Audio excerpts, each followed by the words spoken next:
Hello everybody, welcome back to Disarrayed Workshop. Today I'm going to be taking a crack at this cool Oni Mask that my friend had gave me. This is the same guy who I did the ZGA Batman lamp for. You can see it right here. I'm going to try and put something there, see how that works. But anyway, this was a pretty cool mask. It needs some touch-up paint because this is obviously like a mass-produced product. And the paint jobs on these are not really good sometimes. You know, it's got a really, the paint on it is very scratch prone. The teeth are gold, but they didn't do like the inside or like the back. So it can be improved upon. So that's what I'm going to do. I'm going to be doing like a Darth Maul, black and red inspired one with the gold teeth. It's going to be really cool.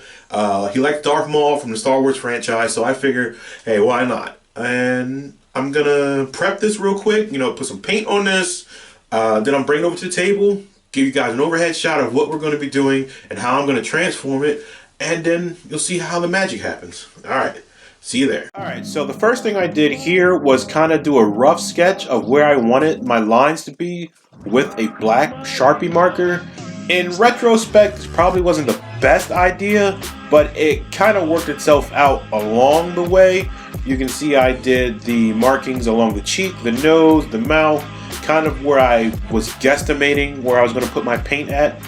Also, this is the paint that I've just sprayed on. It was just a flat black spray paint. The next thing that I did was outline the rough sketches with my red paint. In retrospect, what I should have done was spray paint the entire mask red and then go back with a black acrylic paint to do the details. But I was already this far in and I was not going to repaint this and wait for it to dry for another few hours because it's pretty cold out now. And then after I've gone on and added my details kind of with the paint, this took longer than it needed to because I had to keep going over it. This is like 4 layers of paint and it is very time consuming.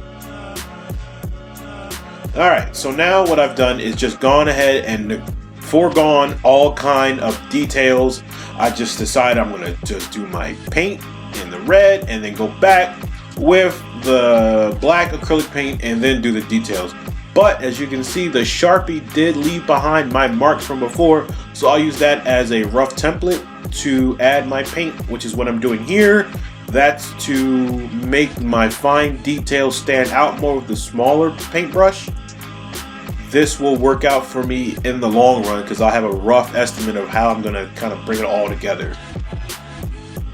So now what I'm doing here is going back through with my thin brush again, kind of getting those small details on exactly the way I want them done.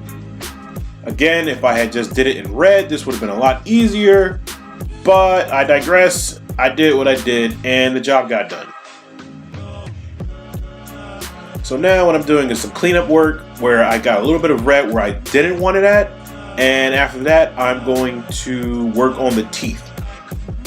Alright, so what I'm doing here is Rub and Buff Gold Leaf Flake. That stuff is like a wax more than a paint, and you just apply it onto the surface with a paintbrush, or sometimes you use like a paper towel or something that you can get in the grooves, and then you rub and buff it away. As simple as that.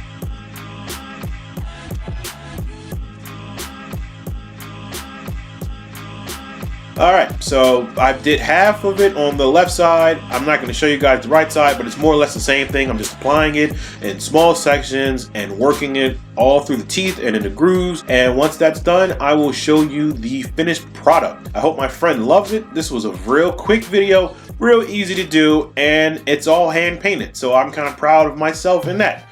Thank you for watching the video and have a great day.